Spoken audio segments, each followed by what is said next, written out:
Estic molt... Que arribem o no? Noi, aquest en Viubeny viu bastant amunt.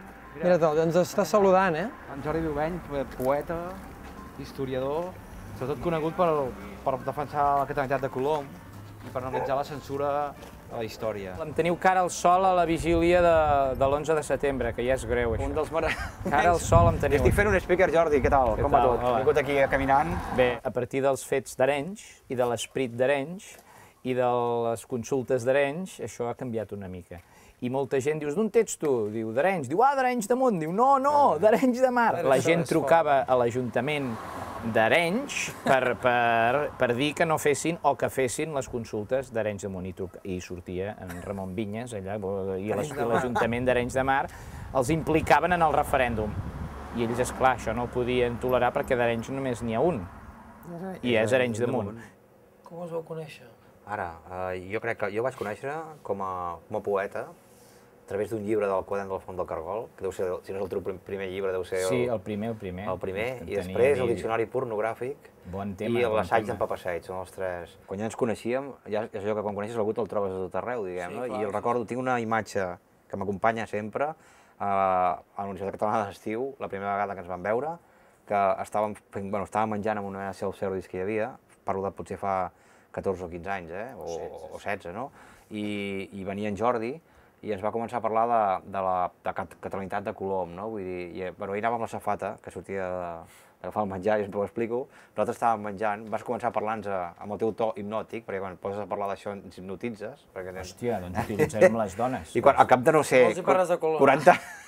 40 minuts després ja havíem nosaltres allò menjat i ella estava encara amb la safata i ens estava explicant. Nosaltres estem en aquest documental preguntant a la gent si existeix el Maresme, no? Si és una invenció... Per temes de recerca anava a l'arxiu, amb l'avi Pons, també conegut com en Josep Maria Pons i Guri, doncs sortia sovint el tema de debat. I ell sempre deia que el Maresme no s'aguanta ni pel cap ni pels peus, que això era l'antic vescomtat de Cabrera, que el Maresme vol dir zones de Maresme, i tu dius, tu mira la costa, no?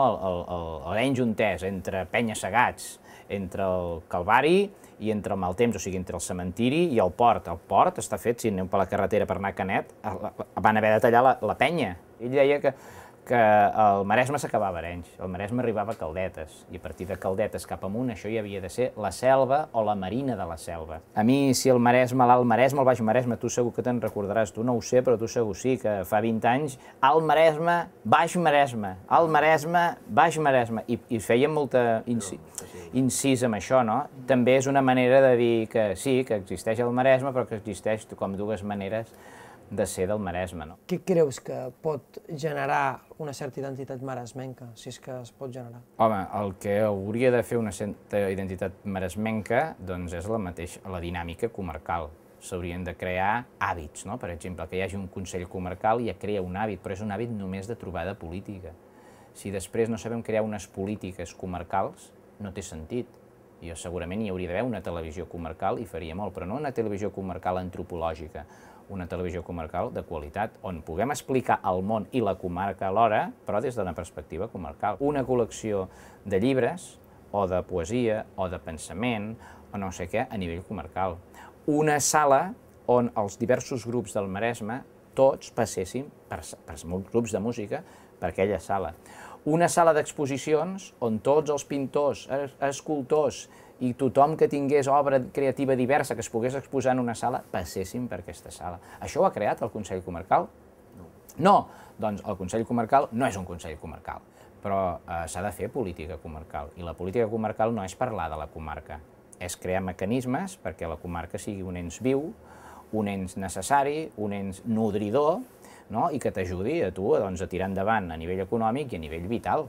Amb músics, sobretot aquí d'Arenys de Munt, d'Arenys de Mar, agafes i articules amb la teva poesia, amb la música d'en Joan Vallcorba, amb la veu del Maire Comalat i altres músics, treballeu per fer un espectacle que mescli. Això tu com a poeta com ho has viscut? Jo veig que hi ha un músic que és aquí i una cantant que és allà, jo que tinc uns textos i jo faig això. Abans havia fet teatre, havíem fet amb uns textos de dones de la presó, perquè havia estat fent de professor de llengua a la presó de dones de Barràs. Els vaig fer escriure uns textos, els vaig donar un sentit, vam fer una coreografia, una escenografia, i vinga teatre, i vam estar 4 anys voltant per Catalunya.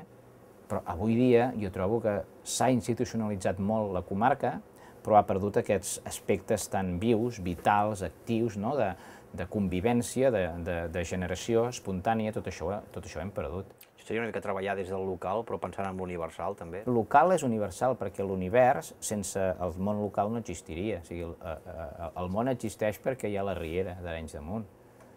I el món existeix perquè hi ha els arbres de la carretera de Vallgorguina, i el món existeix perquè hi ha la platja de Canet, i les roques del Lluc. I això és el que és universal, no és que hi hagi el local i l'universal, és que l'universal sense el local no existiria, i el local és universal perquè està dins de l'univers.